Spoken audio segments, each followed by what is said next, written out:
Welcome to the Nutra Narratives podcast. I am your host, Gigi Naval. This is the place where dietitians and dietetic students share their stories centered around food to all things nutrition in order to inform, empower, and bring some inspiration to your day. On this Nutra Narratives tea break episode, my guest is Katie Spada, and she is a registered dietitian nutritionist. Her practice deals with clients who were former athletes. And there are times when former athletes face certain issues. And so she is very instrumental in helping them. So grab your favorite tea, sit back and enjoy listening as to how Katie is able to help those overcome certain issues that they might encounter after being athletes. Hello, Katie. Welcome to the Nutra Narratives podcast, and especially to our tea break episode. Thank you so much for being here. Oh, thank you so much for having me. I am just so excited to be here and to share and connect a little bit more with you. Thank you. You know, you are my very first guest, in which you did not come from Loma Linda University at all. Everybody else that I've interviewed have come from Loma Linda or are currently going to school there, but you are the very first one that is coming from a different university. Oh, I feel so honored and I'm so excited to have that privilege. So thank you again for having me. Wonderful.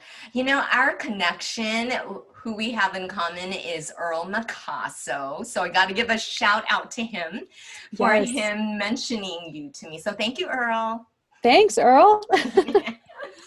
All right, Katie, can you please tell me about your background? Where do you come from, etc., that type of thing? How did you become a dietitian? Yeah, absolutely. So originally from the state of Michigan, which is important to note when you learn what university I went to. Of course. Please. And then my family moved out to Las Vegas, which is where I currently reside, when I was 10. I had always been involved with sports of some kind, whether it was gymnastics or horseback riding or ballet or ice skating. But I always loved the pool in particular. So I did speed swimming for a majority of my childhood, saw synchronized swimming on TV in the 2000 Olympics. And, Yes. And when we moved out here, my mom saw an ad in the newspaper for a synchronized swimming team. And so I went to their open practice, and 11 years later had a full career. Wow. Amazing. Yeah. And that really plays into how I decided to become a dietitian on many levels. There are actually two main life events, I guess, if you will, that really impacted my decision to pursue nutrition. And both of them are very connected to what I do now. The first being when I was 17, my brother was 14, he was diagnosed with lymphoma. He is totally good now, completely clean. Thank God. Yes, I know. It was the biggest blessing. But all good. But he struggled a lot with his nutrition and ended up needing TPN. And so I really saw that medical PN, excuse me, it's not TPN anymore, PN. And so right. Gotta be correct. But I saw how important nutrition was in his battle and his recovery. And so I loved the clinical side of it. And that's how I kind of decided to do pediatric nutrition and pediatric ICU now. Oh, fantastic. Yeah. And then during my time as an athlete, I really struggled with my own nutrition and body image. Synchronized swimming is such an aesthetics focused sport. You're in a swimsuit 24/7. And a beautiful sport, though, so beautiful to watch. Oh, thank you. It really is. It's such a unique combination of athleticism and grace and beauty all in one sport. Yes. and I have since healed my relationship with the sport. But it did kind of lead to some disordered eating, I would say borderline eating disorder habits. Okay. And so I was like, there has to be a better way. And so I pursued nutrition in college, where I was recruited to swim for the Ohio State University. Oh, And wow. so, yeah, so Congratulations. thank you. Which, if any of your listeners are sports fans, they know the Michigan Ohio State rivalry. So, Yes, I'm sure they do. but yeah, so then I competed all 4 years while pursuing a degree in dietetics. Graduated, retired from sport, went on to get my complete my internship at Henry Ford Hospital in Detroit, and then moved back and started working clinically, really unaware of where my dietetics career was going to take me. Had no entrepreneurial passions at the time, but a year later, it's been 13 months since my business has been official. Here I am. Oh, So a big congratulations to you for taking that big step. thank you. Thank you. Yeah, really nerve-wracking, but exciting. And it's kind of crazy just to see how my life events have, I really believe that everything happens for a reason, and the experiences we have prepare us for where we're going now. And that's really just kind of just divine intervention. And so, Absolutely. I yeah, do believe that God guides our every step because he right. knows where he's going to take us in our career paths. Absolutely. I would have never dreamed this is where I would be, but God knew, and he was preparing me for it the whole way. I love that. I love it so much. And you were always willing to listen and to move forward with his leading. That this is where he Yes. needed you next and next. Yes, and it's crazy. I really wanted to go to Stanford. Stanford and Ohio State have the top synchronized swimming programs in the country. And so when it didn't work out with Stanford, I was pretty disappointed. But now looking back, I'm like, oh man, no, God had it ordained that I would be going to Ohio State. I would be a Buckeye, and there was so much purpose in that. So yeah, it's been a wild ride, but it's been amazing. Fantastic. So then what led you into your specialty for your business? Yeah, so Yes, my tell us about your business, business. I would love to. Yes, please So do. my business is Spada Strong Nutrition, and it is nutrition coaching focused on the former female athlete, helping them overcome disordered eating and body image struggles. So it really was born out of a lot of my own struggles during sport. But what I realized once I retired and I became a dietitian, and I went through my own kind of food journey, if you will, figuring out what works best for me. How can I find something that's sustainable and enjoyable in my nutrition? That so many of my former teammates were having the exact same struggles. And I was like, if I am a dietitian, I have all this education and this knowledge on how to fuel my body well, and I am still struggling so much, I can't imagine the difficulties and the struggles that they're having. So it started very simple with just an Instagram page, just kind of sharing about what dietitians do. I think I have like a post about turmeric and malnutrition and just very simple things Yes. to start. And as my audience grew and I started to attract more athletes, and I started to talk more about my experiences and my journey to getting to where I am today, it kind of grew into this business. And so I made it an official business May 2019, and have been seeing clients ever since. Oh, that is so amazing. It started from your own personal journey, wanting to improve or just be more comfortable in Hmm. everyday living, Yep. and then it got on to you sharing it on social media, Hmm. and then it was like you working with just sharing your story with others, and that has been attracting people to you because so many people can relate to what you're going through. Yeah, absolutely. I think I've been really blown away with things that I thought were so unique to my journey and my experience. And then having people message me like, oh my gosh, I used to feel the same way, or I used to have the same thoughts, or whatever it is. just seeing how we all tend to struggle with the same things. And we Mhm. may think it's just us, but it's really not. Right. Yes, Hmm. exactly.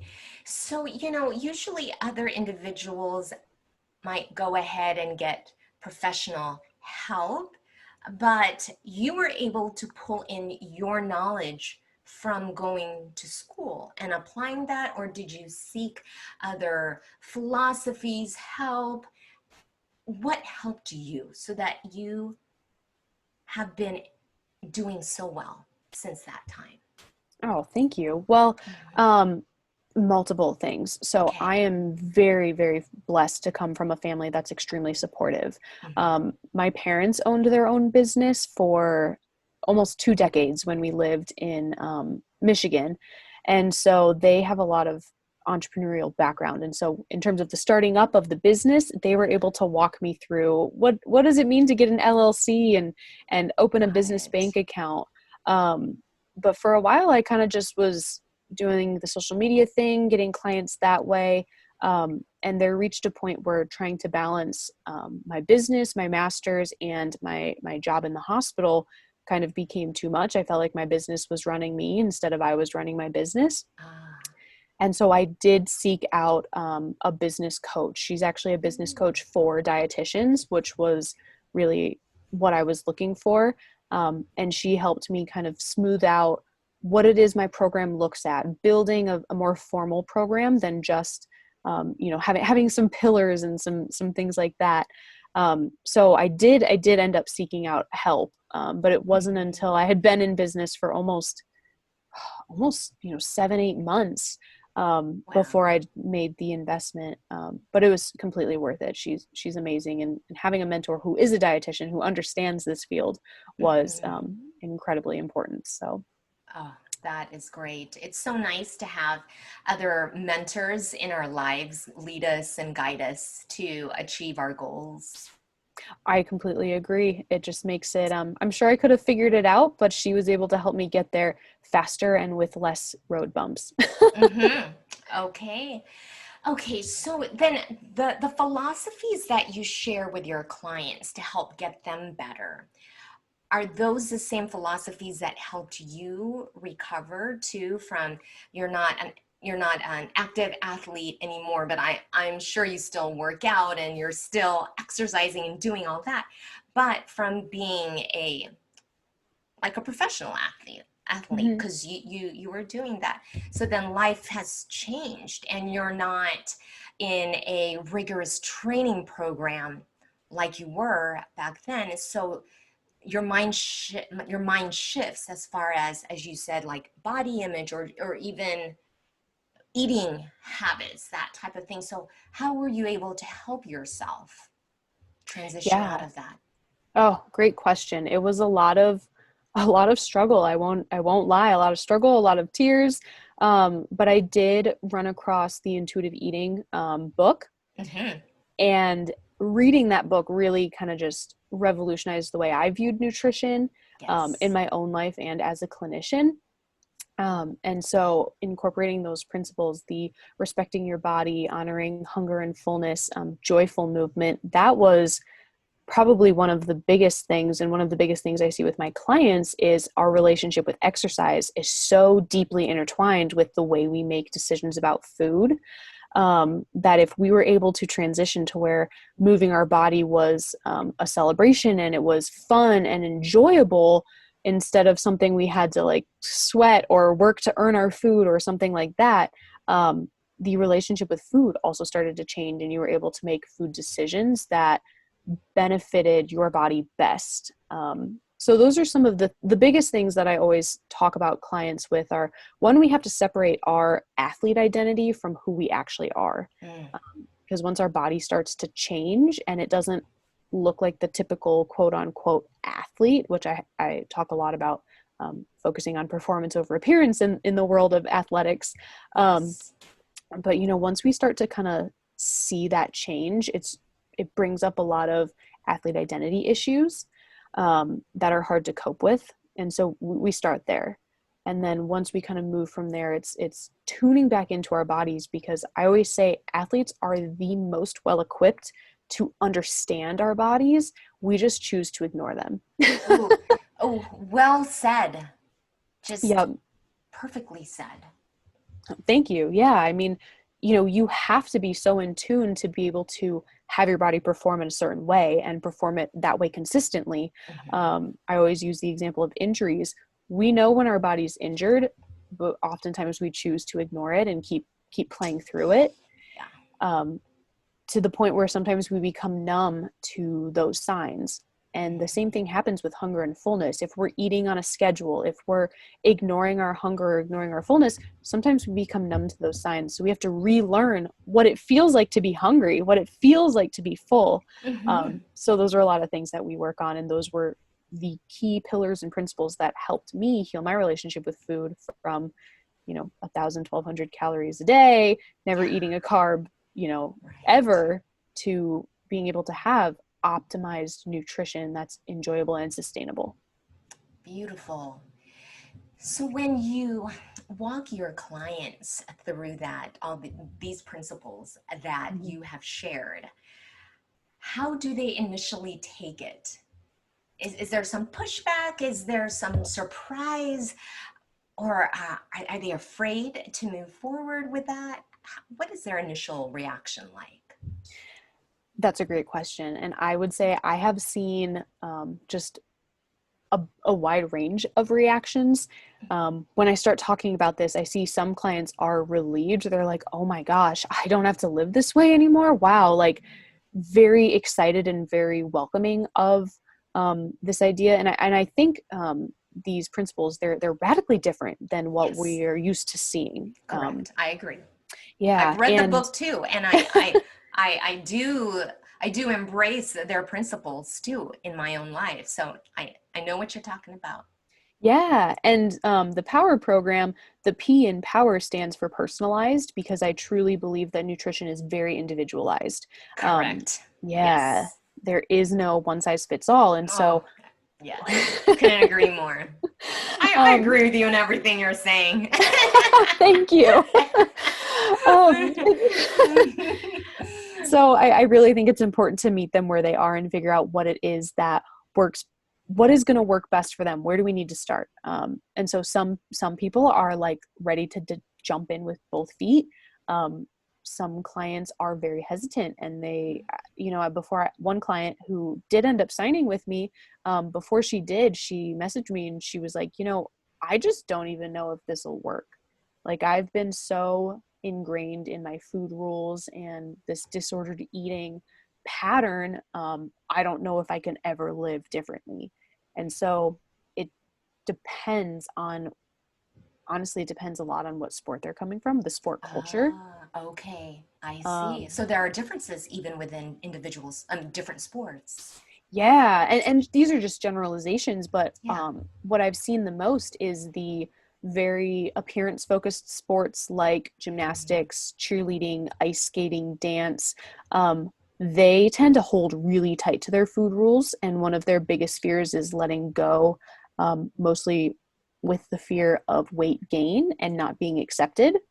And then some other sports, like I've got soccer and, track and field and ice hockey and all of that, they still struggle with that, but it's more of like I just don't even know like what to do now. I never had to think about what to eat. I just ate what I wanted, and now I'm really struggling. So I've seen those generalized differences. Obviously it doesn't apply to everyone, but yeah. So that's kind of how they come to me. It's very different, which is why the first pillar is personalized. Yeah, personalized. What's your second pillar? Optimize. Oh, I love it. Yes. Can you please talk about that? Yeah.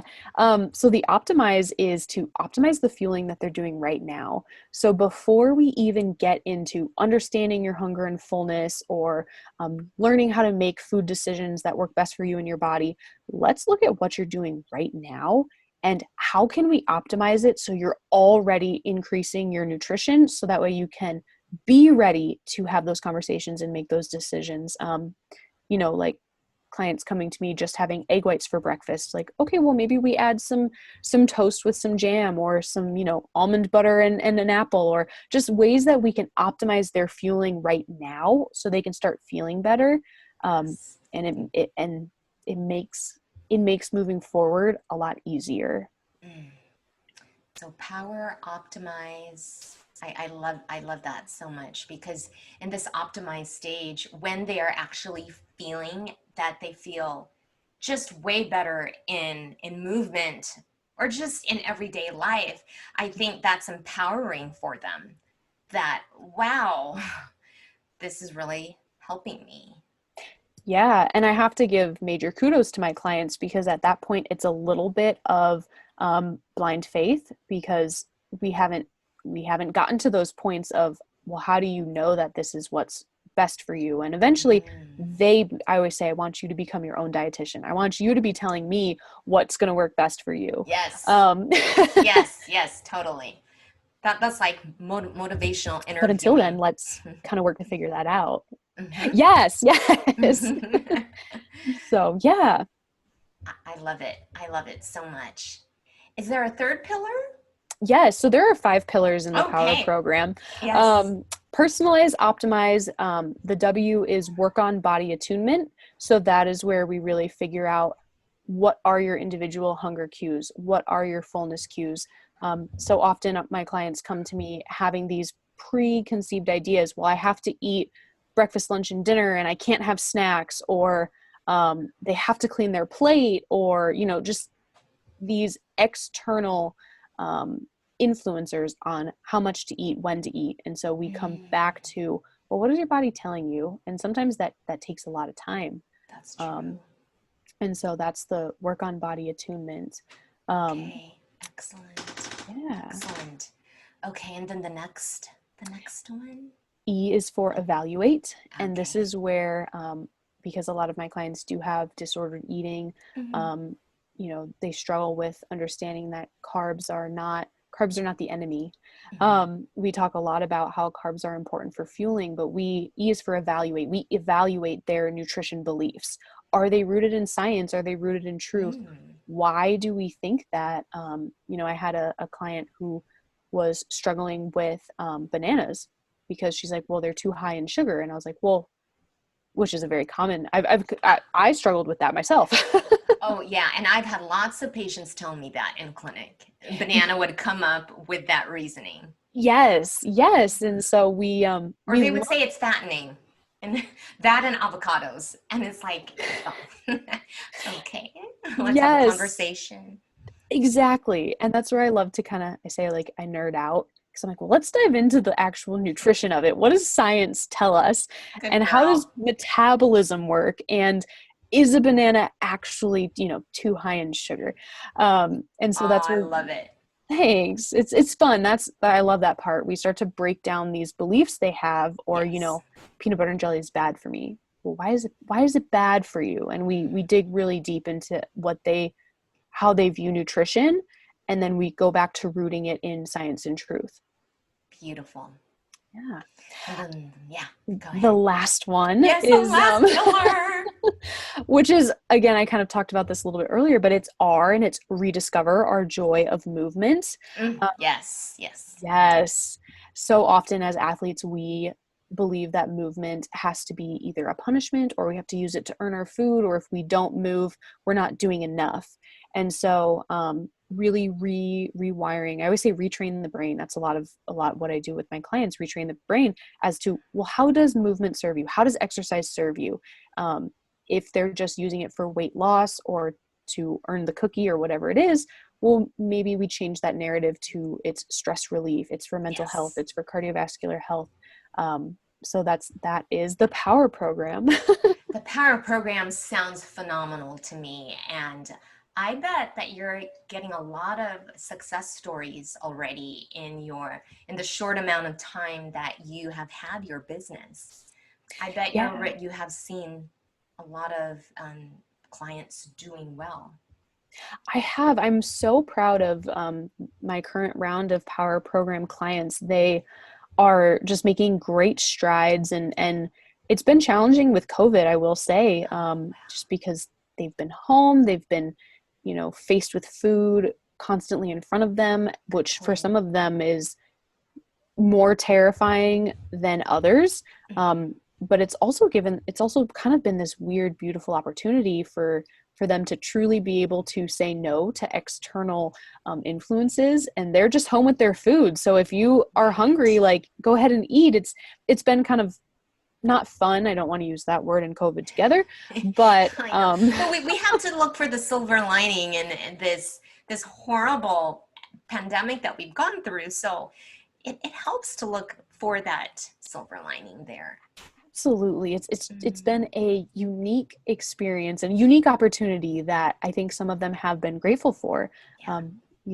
We're just starting to go back to restaurants, so we're just starting to have to deal with the pressure of looking at a menu with calories on it and what to eat in front of people. And so they've been able to do all of this work before then, so that they've got these, I call them like their mental muscles strong. So when they go into these public places, they can make decisions that work best for them. Yes.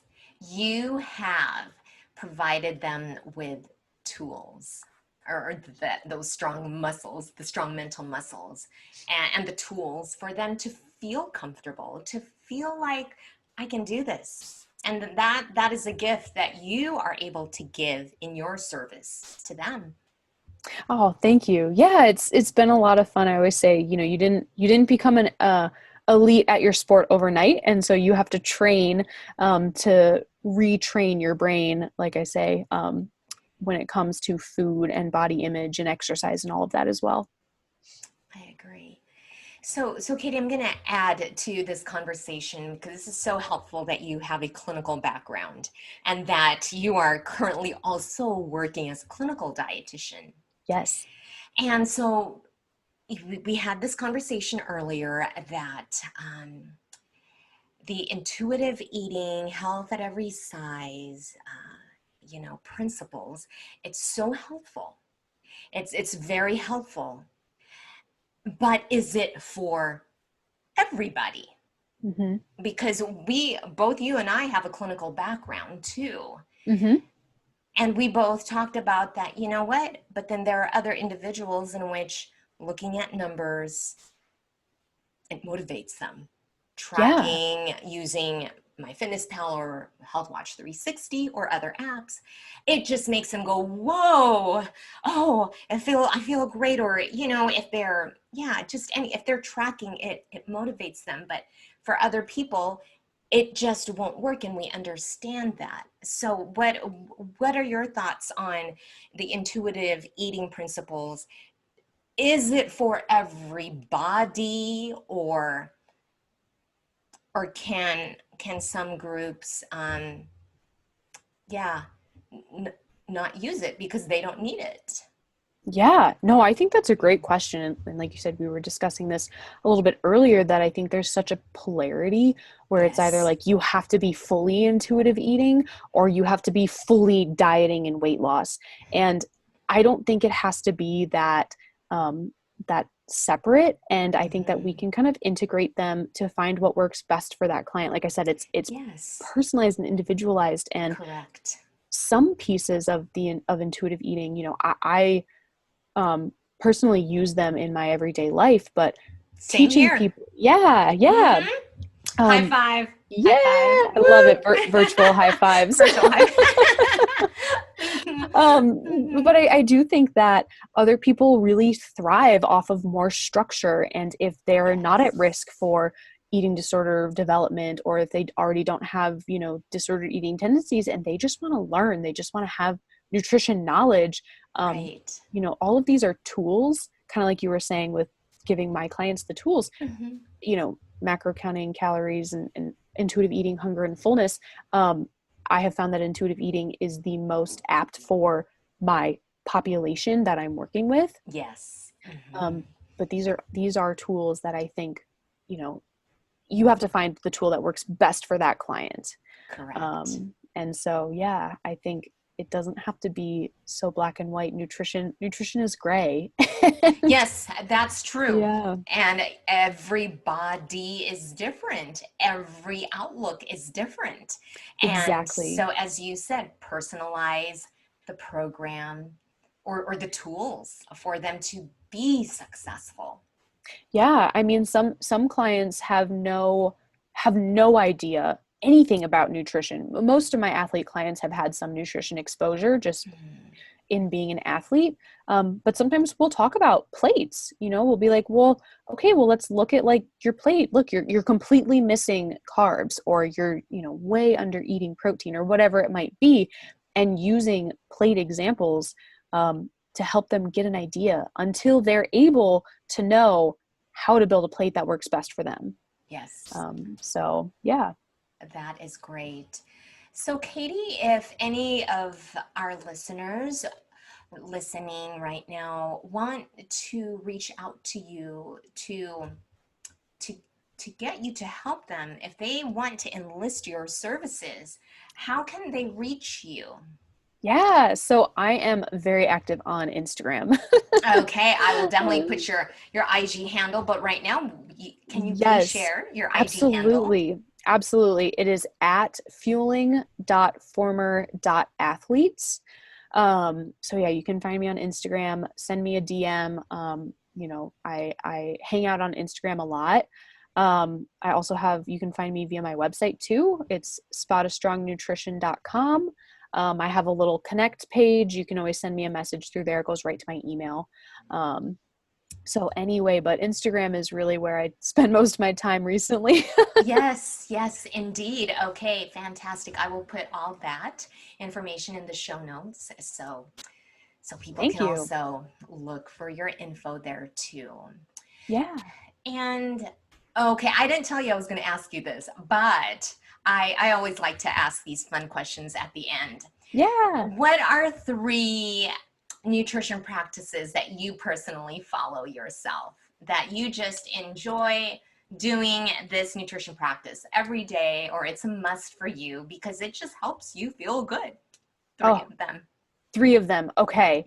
Well, first, we briefly talked about this, the Mhm. incorporation of functional and integrative medicine or nutrition as well. Yes. I am gluten free Yeah. for a thyroid disease, and so I don't think that's for everyone, but for me, I've found Yeah. significant benefit, and in my lab numbers too, huge Yes. benefit. And So wow, very good. Katie, I didn't tell you this earlier, but I am also gluten free. I actually did it because my dad was seeing an integrative physician, yeah. and she suggested that. But I thought, in order to help him, I will also do it to support him and my Oh, mom. yeah. But in my personal journey, my reflux is Yes. healed, like wow. So I'm staying on it as best I can. I'm not perfect on it, but that's one of the things that has personally helped me. Yeah. And I think that's where, it's again, nutrition is so personalized, and find what works best for you. And gluten free has radically changed my life. Same Yeah. here. Yeah. So that would be one. Okay. Mhm. Two, I'm a big collagen junkie, I have to admit. I love collagen. I added to my smoothies. Yes. And I have to say, with all of the years of swimming, my hair was not great. And so it's really helped my hair regrow. We have a joke in swimming. It's called cap hair, where it like breaks off the back of your hair. Oh, And okay, got it. yeah, those have fully regrown now that I don't have gels on because of COVID. My nails are the strongest they've ever been. I'm fully hooked on collagen. Nice. Um, I'm still recovering from my frozen shoulder, but oh, that was part of my healing journey, one of the tools. It has yes. helped with inflammation, and so I'm glad you mentioned collagen. Yeah. Oh gosh, a third one. Mhm. Um, nutrition practice. I don't know if this would count as a nutrition practice per se, but have I have something sweet every day. You know what? That's perfect. That is perfect. I do too. So, Yes. And it's just a taste, and to me, I enjoy it, and I don't feel bad about it at all. Yeah, no, I will say one of my favorites is Yes, please share. just is just having like a spoonful of frosting before I go to bed. It's just really enjoyable. That totally works. Uh-huh. Yep. So Yes, I those love would be it. my three, yeah. That is great. Would you consider that your indulgence, or do you have another indulgence? Um, you know, I think that's one of the biggest things in my food freedom journey was not Mhm. restricting myself because I can quickly slip down that slope. And so I will sometimes have, some nights I don't have a spoonful of frosting because I just don't want it. Yeah, And I sometimes, think, yeah. Hmm. yeah. And so on my Instagram, if you guys follow me, I do Sweet Treat Sunday every Sunday, and I just make a fun sweet treat. And so that's kind of we That's just have it in the great. house, and yeah. So I guess I don't know if I would say that's my indulgence. I would just say that's part of my mental health as well. Okay. And that makes total sense to me. I love Yeah, the way you have phrased that. So yeah. that is fantastic. Well, thank you so much for sharing with me and the listeners. Um, it's always nice to hear that there is professional help from people like you who can help this specialized group of very special people, athletes. Yes. Well, thank you so much for having me on and giving me the opportunity to kind of just share a little bit about it. I really appreciate it. It's been so fun to connect with you. Likewise. If you would like to get in touch with Katie, or if you would actually like to enlist her services, I will list Katie's contact information in the show notes. Thank you so much for joining us on this tea break episode of the Nutra Narratives podcast. Please join us for another episode. Until then, remember, trust in the Lord and eat well to live well and stay well.